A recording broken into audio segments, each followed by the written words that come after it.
Welcome to the Zero Debt Advantage. In this video, we explore why young investors should prioritize long-term, tax-advantaged growth over short-term speculation. We will cover how being debt-free and keeping expenses low creates a powerful savings and investing engine, why time is your greatest asset, and how to structure your accounts so you can compound for decades. Next, let's preview what we'll cover today. Here is our roadmap. First, we will explain why time in the market beats trying to time the market. Then, we will discuss the zero debt multiplier and how lower expenses boost your savings rate. After that, we will cover tax-advantaged accounts such as the Roth IRA and why these should be prioritized. Next, we will walk through a practical order of operations. Then, we will discuss when it may make sense to speculate with excess funds. We will reinforce the ideas with a brief case study and diagrams. Finally, we will test your understanding with a couple of short quizzes. Before we dive in, a quick but important note. This content is for educational purposes only and is not financial, tax, or legal advice. Individual circumstances vary widely and regulations change. Before making investment decisions, consult a qualified professional who understands your personal situation. With that covered, let's move into the core idea: time. Your greatest asset as a young investor is time. Starting early gives your contributions more years to grow. With more compounding periods, your ending wealth can be dramatically higher, even if you invest modest amounts. Furthermore, starting early reduces the need to time the market, lowering stress and decision risk. Next, to visualize this, let's look at a simple timeline comparison. This timeline compares two investors.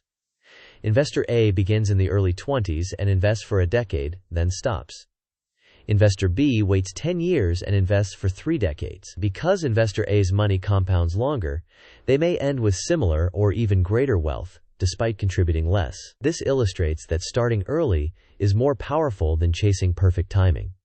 Now, let's connect this time advantage to the zero debt multiplier. Keeping fixed costs low and avoiding high-interest debt raises your savings rate and increases the amount you can invest early.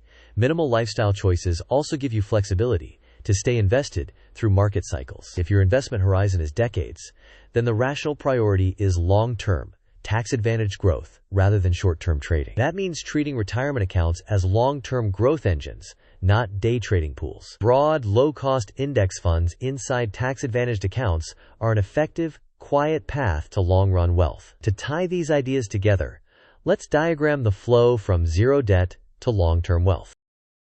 This flowchart begins with being debt-free and maintaining low expenses.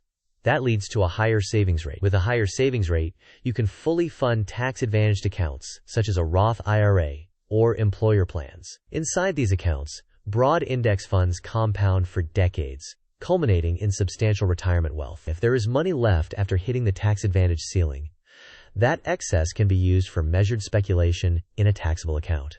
The key is that short-term activity should not undermine your tax-advantaged core. Next, let's spell out the practical order of operations. Here is a practical playbook. First, define your time horizon.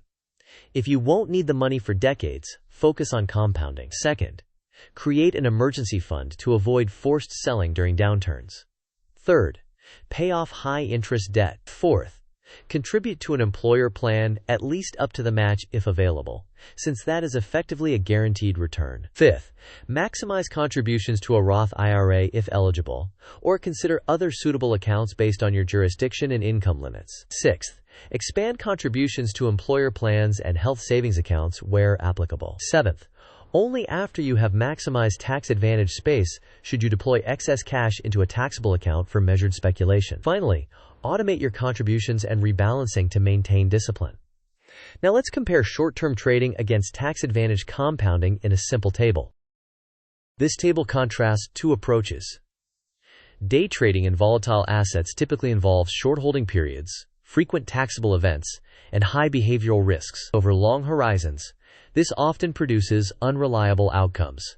In contrast, holding broad index funds inside tax-advantaged accounts focuses on decades-long compounding, benefits from favorable tax treatment, and reduces behavioral mistakes through rules-based automation. With that comparison in mind, let's see what you would do first in a long horizon scenario. Question: If you do not need the money for decades, what should you prioritize first? Options are A. Daily crypto trading for quick gains. B. Maximizing contributions to tax-advantaged accounts such as a Roth IRA. C. Keeping everything in cash to avoid losses. D. Buying individual speculative stocks inside your retirement account. You may pause the video now to think about the answer. We will discuss the answer in the next section of the video. The correct answer is B. Maximizing contributions to tax-advantaged accounts such as a Roth IRA. This builds a strong foundation that compounds for decades with tax advantages before you consider speculation. Next, let's outline key Roth IRA basics at a high level. At a high level, a Roth IRA allows contributions up to an annual limit and may impose income eligibility thresholds. Its key advantage is that growth and qualified withdrawals can be tax-free. Within a Roth, many investors choose broad, low-cost index funds to keep fees and behavioral mistakes low. Do not treat a Roth as a trading account, since frequent trades can compromise your long-term strategy and may carry compliance and tax complexities. If you are not eligible for direct contributions, seek professional guidance on compliant alternatives. Rules do change, so verify the latest guidance before acting. Now, once the core is funded, how might you allocate your overall portfolio? This pie chart illustrates an example breakdown. A large core of index funds inside tax-advantaged accounts, a secondary bucket of long-term holdings in taxable accounts, and a small slice allocated to measured speculation. The percentages are illustrative only. The concept is to safeguard the compounding engine first, then reserve a controlled amount for experimentation. Next, let's apply the framework to a brief case study. In this case study, investor A focuses on low expenses, eliminates high-interest debt, and maximizes tax-advantaged accounts with broad index funds. Contributions are automated. Investor B, by contrast, treats retirement accounts as speculation pools, moving in and out of positions frequently. Over multiple decades, investor A typically benefits from sustained compounding and reduced behavioral errors, while investor B often faces higher taxes in taxable accounts and undermines the long-term engine. The takeaway is to secure the tax-efficient runway first and only then use excess capital for measured speculation. Now, let's test your understanding with one more quiz. Question: what is the biggest risk of using a retirement account as a day trading pool? Options are A. You might forget your password. B. You undermine long-term tax-advantaged compounding and increase behavioral mistakes. C. Brokerage apps do not allow any trades in retirement accounts. D. It guarantees higher returns due to tax benefits. You may pause the video now to think about the answer. We will discuss the answer in the next section of the video. The correct answer is B. Treating a retirement account as a trading arena can undermine decades of tax-advantaged compounding and heighten behavioral risks. Preserve the tax shelter for the long game. With this principle clear, let's crystallize the differences between core indexing and speculation. On the left is the core. Broad index funds inside tax-advantaged accounts that emphasize long-term compounding, tax efficiency, and automation at low cost.